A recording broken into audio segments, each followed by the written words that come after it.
Uh-huh. Uh-huh. Yeah, I know. It was great catching up with you, too. Give my best to your brother and niece and... yeah. Well, fingers crossed you'll have a new boss by Christmas. Yeah. Yeah, I know. Oh, yeah. Who's the boner talking to? I don't know. Someone named Helen.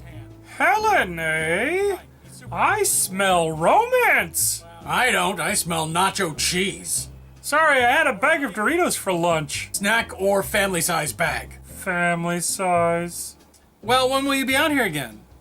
That's only in about 2 weeks. I could drive up to Skanksburg and we could catch a movie or something. Yeah, dinner would be great. He's probably talking to some toothless old aunt who's wearing like a sweater made from cats. No, it seems to me that there's a spark of romance with whomever he's talking to. Romance with his aged auntie? Gross. Not surprising, but gross. Not with his aunt, but with some new lady friend. And it's about time he was becoming one of those creepy dog people. I've heard of creepy cat people, but not creepy dog people. You know, they're the single people with a dog that they treat like a baby or a small child. If you're lucky they treat him like a baby. There are a couple of people down at the park that talk about their dogs as if they're married to them. Well, we did have 8 years of Obama, so maybe dog marriage got legalized? Yeah, I loved it too. I actually liked that episode. That gang reminded me of the Morlocks from the X-Men comic book. You cosplayed as Callisto? That's fantastic. Aha! I knew it wasn't some woman. Jason is just talking to a nerd. Women can be nerds too, Fundy.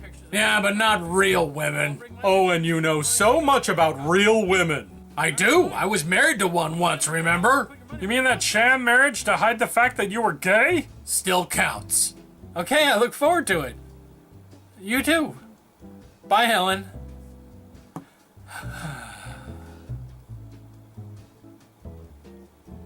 What?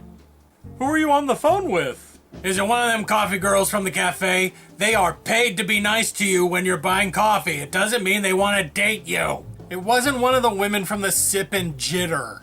Is she a customer from the comic book store? It's not wise to date a customer. Take it from me. Helen isn't one of my customers. She's... Have you kissed yet? What about sex? Are you guys compatible? When are you guys gonna get married? Can me and Sass come? Can I be your best man? When will you have a baby? I am overly invested in your love life! No shit. Look, guys, that was just Helen Highwater. Oh, Helen Highwater. Oh, yeah. Oh. Who's Helen Highwater? We've met her like 5 times. We have? Yes, red hair, green eyes. Monster or human? Human. Felt or flesh? Felt. Nope. Unless she's got a dongle, I usually don't notice how a woman looks anyways. Unless your name is Beyonce, Oprah, or Taylor. So, how do we know her? She's from Homeland Security. She's assigned to this area of the country, and every time there's a scary world-mutilating thing that pops up, she comes out and talks to us.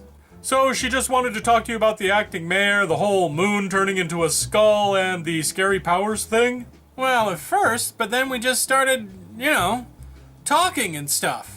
I mean, all the time she would call to talk about the Arbiters, or cartoon avatar Jason, or Reverend Pone, and we would just kind of, kept talking on Facebook and Skype and stuff. You're blushing!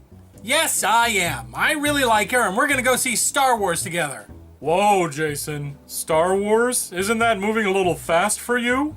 No, fast would be a 3-day TOS marathon. Anyway, she's coming out here to talk about the acting mayor, hang out, and watch Star Wars with me. And boning, apparently. That remains to be seen. But she did ask if I ever had sex in a movie theater. Oh yeah, she wants the nerd bone. Can you guys stop being so gross? She don't want to have sex. Why? Because I'm a nerd? Yes, and because girls don't do things like that. Do things like what? Do things like, be horny like a guy. Where are you getting that from? From everywhere. It's a proven fact that girls don't like sex a whole lot, and they definitely don't want it as bad as men, and if they do, then they're naughty girls. Boy, that's a lot of outdated misogyny coming out of your mouth today, Fundy. Women want sex just as much as men do, sometimes even more. Maybe in pornos, but in real life, sex to a woman is just another chore, like washing the dishes, or vacuuming, or giving birth to a baby. Did you wake up in 1954 this morning? I wake up in 1954 every morning. Women like sex. My girlfriend Autumnal likes it a little too much. There are times when all I want to do is cuddle and she's ripping my pants off. Crazy new agey hippie dips don't count. Well, all of my girlfriends have always... Neither do modern liberal nerdettes. What about your gammy num-num? Or people from other countries. So, the only people who count in your whole women don't like sex thing are waspy, conservative American women? Right. Real women. Like your mom. You leave my mother out of this. Oh, I get it. Fundy needs to believe that women don't want or like sex, because that would mean his mom wants and likes sex. I said you leave my mommy out of this. Of course she doesn't like sex. She only did it so that she could have me. Weird how the idea of his father wanting sex doesn't seem to skeeve him out, huh? Damn straight, my dad is a red-blooded man who likes him the... You know, that part between a woman's legs. And you don't see the double standard there. No, I don't, and I like it that way. So basically, women who like sex are whores, and dudes who like sex are just normal guys? Well, that pretty much sums it up. Anyways, Helen is coming out here, and we're gonna hang out, and we'll see where it goes. Well, I hope everything goes great with Helen from Homeland Security. Interesting. What's interesting? Oh, god damn it, I swear I was gonna stop asking AJ that. Well, your last girlfriend was Sass, and she was an FBI agent. Helen is with Homeland Security. I see a pattern. Two does not a pattern make. Yeah, besides, once Jason and his Helen woman gets married, she'll quit Homeland Security to raise their babies. Okay, I'm putting caution tape around Fundy. Everybody just ignore the traffic accidents that are his opinions today. All I'm saying, it's funny that Jason seems to date women who are in some sort of law enforcement capacity. It's still only two. Well, what? In college, I dated a woman from the police academy. Several women from the police academy. In high school, I dated all the hall monitors. I guess I do like women who are in a position of authority. Oh, there's gotta be more to it than that. Gary? You like women who could punish you. You know, lock you up, handcuff you, beat you up. Is it getting a little hot in here? No, it's getting a little gross in here. We get it. You like a woman who can smack you around. I bet your mom was like a strict disciplinarian. You got a gross Oedipus thing going where you want to slip your mom the old lightsaber. Maybe. Maybe you aren't supposed to consider the stuff I say. You're supposed to get angry. I just implied that you have the hots for your mom. But it makes sense. I mean, I grew up in a household where my mom made the rules. There was no dad around, and she was a lesbian, so when I did meet the people that you were dating, they were usually women. She dished out the punishments, and she knew how to handle herself. And she was the town sheriff. So that's who's in that picture on your bookshelf. I just thought it was a picture of you being arrested as a teen. I was! My mom arrested me and my girlfriend for indecent exposure. Wow. I guess I do like women in power on account of my mom. Things make so much sense now. Thanks, Fundy. No. I refuse to believe that you are not grossed out by the thought that you are hot for your mom's bod. Oh, I think I'm gonna barf. I'm not hot for my mom, but attracted to women who are like her. There is a difference. It's healthy to recognize your desires and where they come from, Fundy. There are times I wish I knew where mine came from. My mom was a goat, and I don't see how that influenced who I'm attracted to now. Maybe, with a lack of a maternal or paternal figure to influence you, you developed a desire for everybody. Sounds a little pop psychology to me, AJ. It should, because I pulled it directly out of my butt.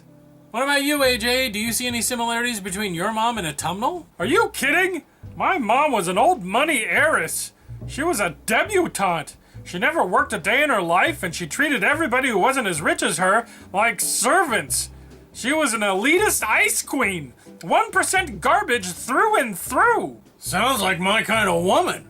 What happened to your mom, AJ? It's a mystery. Despite the fact that her house was filled with servants who had been trained in CPR, she died by choking on a martini onion.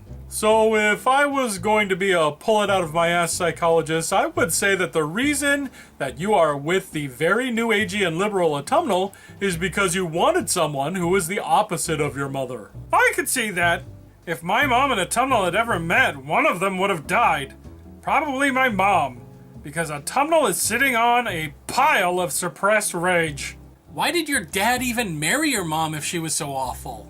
He said because her disdain floated his boat. So, Fundy, your dad, what's he like? Changing the subject. What do you guys think? Are there ways that you think your parents influenced who you are attracted to as an adult? What are they? And is it healthy to accept the idea that they've influenced you? Or do you think this whole idea is crap? You leave my mama and papa out of this. My dad was a saint and my mom didn't like sex, I tells ya. She liked normal things. Normal Christian things. Normal things like what? Normal things like, books. Her and Auntie Jen would spend hours locked in the basement talking about books. Auntie Jen? Yeah, my mom's best friend. She's not really my auntie, but my mom and her would do, like, everything together. They'd go shopping, stay over at each other's houses for no reason. Heck, they even took vacations together. Without your father, right? How'd you know that? Lucky guess. You know, I think your mom and my mom have a lot in common, Fundy. Hey everybody, it's me. Oh, it's the biggest, cutest, bluest Thanksgiving Day turkey ever. Come on over to my house where you can sit down and eat me. That's a little gross, but everybody loves the turkey. And I love being loved. So that makes me the turkey. Even though people will be eating you, nobody better eat me or I'll punch them right in the face. There's plenty of other foods to have at Thanksgiving time. Such as, this stuff that I don't eat. Like what? Like the bread stuff. And then there's the white stuff. And then there's the green stuff. And then there's the turkey. I eat some of the turkey. But mostly I eat pies. Lots of pies. 12 Thanksgiving Day pies is my Thanksgiving. What do you guys do for Thanksgiving? Do you eat 12 Thanksgiving Day pies like I do? No one eats 12 Thanksgiving Day pies, Oswald. Also, you're supposed to be shouting out the podcast. Fine. Hey everybody, you want to listen to some super fun Thanksgiving Day podcasts? Then go down there and click on the links. Pretty sure none of them are Thanksgiving Day related. Doesn't matter. It helps people get there. They're thinking, oh boy, I can't wait to sit down at my Thanksgiving dinner and listen to Atticus Blake and Jason Hardy talk about buttholes for an hour. Whoa, what a Thanksgiving Day tradition that'll be. Oh, maybe I'll listen to Steve and Jason complain about some movie. That's what I always do on Thanksgiving Day. Oh, I know. I'll listen to Jason and Angus and his friends Matt and Scarce all play a stupid space game that they didn't invite Oswald to be on, and then that's my Thanksgiving Day thing. Man alive, I wish I had a pumpkin pie right here, because I would eat it to feel better because my friend Jason doesn't let me be on any other podcast. You said you'd never be on them. Oh, throw that in my face.